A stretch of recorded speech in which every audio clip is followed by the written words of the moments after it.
नमस्कार दोस्तों, द टाइटेट में आपका स्वागत है। आज हम बात करते हैं दूसरे चरण का मतदान खत्म हो चुका है। वह मध्य प्रदेश का 6 लोकसभा, उसमें क्या स्थिति है।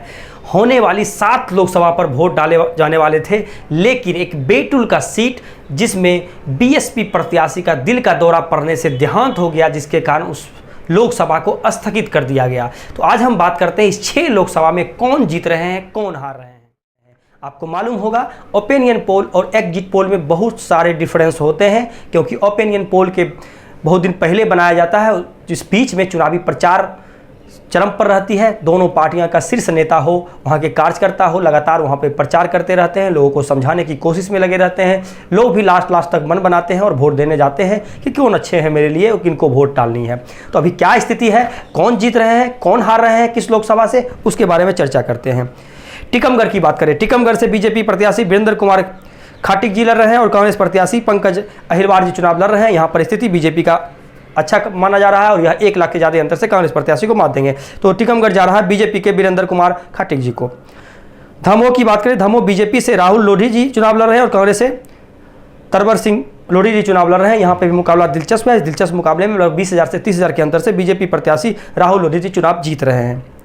खुजराहो की बात करें, खुजराहो से बीजेपी प्रत्याशी बीडी शर्मा और समाजवादी पार्टी से डॉक्टर मनोज यादव चुनाव लड़ रहे हैं, जो कि इंडिया गठबंधन से। यहाँ पर स्थिति डॉक्टर मनोज यादव का स्थिति मजबूत माना जा रहा है और यह समाजवादी पार्टी यहाँ से चुनाव जीत रही है। आपको मालूम होगा कि विधानसभा में समाजवादी पार्टी के साथ गठबंधन नहीं था। समाजवादी पार्टी 2 सीट मांग रही थी, लेकिन कांग्रेस ने इन्हें नहीं दिया। लेकिन इस बार गठबंधन है और यह सीट गया है समाजवादी पार्टी के पाले में और चुनाव जीत भी रहे हैं। तो कहीं ना कहीं इंडिया गठबंधन को यह फायदा हुआ यह सीट जीतने में। सतना की बात करें तो सतना में बीजेपी से गणेश सिंह जी हैं, कांग्रेस से सिद्धार्थ शुक्ला कुशवाहा जी चुनाव लड़ रहे हैं। यहाँ पर स्थिति जो है बहुत ही अच्छे खासे स्थिति में कांग्रेस प्रत्याशी सिद्धार्थ शुक्ला कुशवाहा जी चुनाव जीत रहे हैं। 1 लाख के ज़्यादा अंतर से बीजेपी प्रत्याशी गणेश सिंह को हरा रहे हैं। रेवा की बात करें, बीजेपी से जनार्दन मिश्रा और कांग्रेस से नीलम मिश्रा चुनाव लड़ रहे हैं। यहाँ पर दोनों मिश्रा के बीच में लड़ाई है और इस लड़ाई में बीजेपी प्रत्याशी 2 लाख के ज़्यादा अंतर से नीलम मिश्रा कांग्रेस प्रत्याशी को चुनाव हरा देंगे।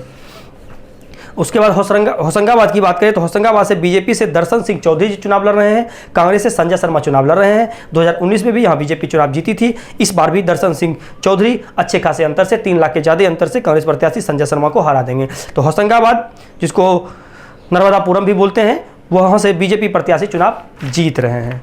इस तरह से हमने 6 लोकसभा के बारे में बता दिया। इस 6 में से 4 पर बीजेपी यानी एनडीए, वहीं 2 पर इंडिया गठबंधन चुनाव जीत रही है। इस तरह से यहाँ पर दूसरे चरण के मध्य प्रदेश में 6 में से 4-2 से आगे चल रही है बीजेपी। लेकिन पिछली बार के तुलना में यहाँ पे सारे सीट पर बीजेपी जीती थी। तो कहीं न कहीं बीजेपी के लिए बुरी खबर है कि वह 2 सीट यहाँ पर हार रही है, क्योंकि इन्हें जो आंकड़ा इन्होंने टारगेट लिया 400, वह टारगेट फेल होता हुआ दिख रहा है और कहीं न कहीं ये बीजेपी के लिए सोचने की विषय है। और दूसरी नंबर पे यह इन्होंने आरएसएस को जो तवज्जो नहीं दिया, जिसके कारण कुछ सीट का इनको घाटा हो रहा है। आगे भी बचे हुए लोकसभा के बारे में आप लोगों के बीच जल्द हाजिर होंगे। तब तक आपसे विदा लेते हैं। धन्यवाद।